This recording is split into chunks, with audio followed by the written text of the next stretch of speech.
સમય જોવા માટે જોઈશું બરાબર।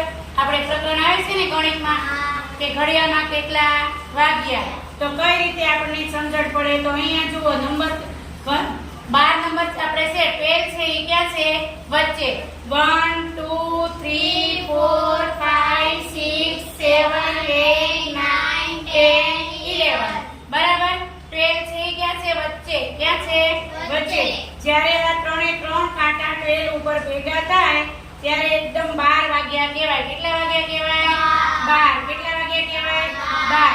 પછી સેકન્ડ કાંટો છે, આ છે સેકન્ડ કાંટો, કયો કાંટો છે અને આ છે મિનિટ કાંટો, કયો કાંટો મિનિટ, અને આ છે કલાક કાંટો, કયો 1 મિનિટની 60 સેકન્ડ। 1 મિનિટની કેટલી સેકન્ડ 60।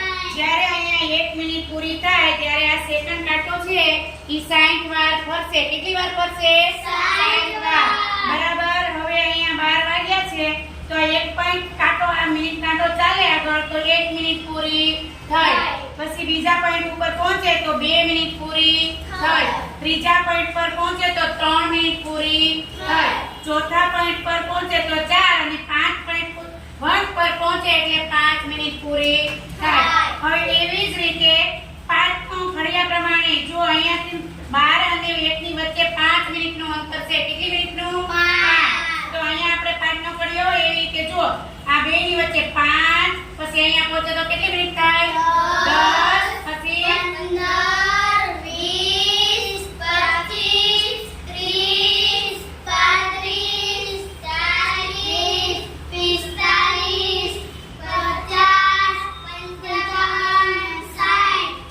60 મિનિટ બરાબર થાય ત્યારે અહીંયા જો આ કાંટો ક્યાં પહોંચ્યો છે 1 ઉપર, ક્યાં પહોંચ્યો 1 ઉપર, ત્યારે કેટલા વાગ્યા ગણાય 1। કેટલા વાગ્યા ગણાય 1। ચાલો હવે મને અહીંયા 3 ઉપર જ્યારે આ મિનિટ વાળો કાંટો પહોંચે ત્યારે 1:15 કેટલા 1:15 1 કલાક ને 15 મિનિટ 1 કલાક ને 15 મિનિટ અને 1:15 કેટલા 1:15। જ્યારે આ કાંટો ફરતો ફરતો 6 પર પહોંચે ત્યારે 1:30 કેટલા 1:30 1 ની અને 2 ની વચ્ચે પહોંચે ત્યારે 1:30 અને 2 ની અને 3 ની વચ્ચે 6 ઉપર કાંટો પહોંચે ત્યારે 1:30 કેટલા 1:30 અને જ્યારે અહીંયા પહોંચે ત્યારે 3:30 અહીંયા પહોંચે ત્યારે 4:30 કેટલા 4:30 4 ની ઉપર 30 મિનિટ થાય એટલે 4:30 અહીંયા પહોંચે એટલે 5:30 અહીંયા પહોંચે એટલે 6:30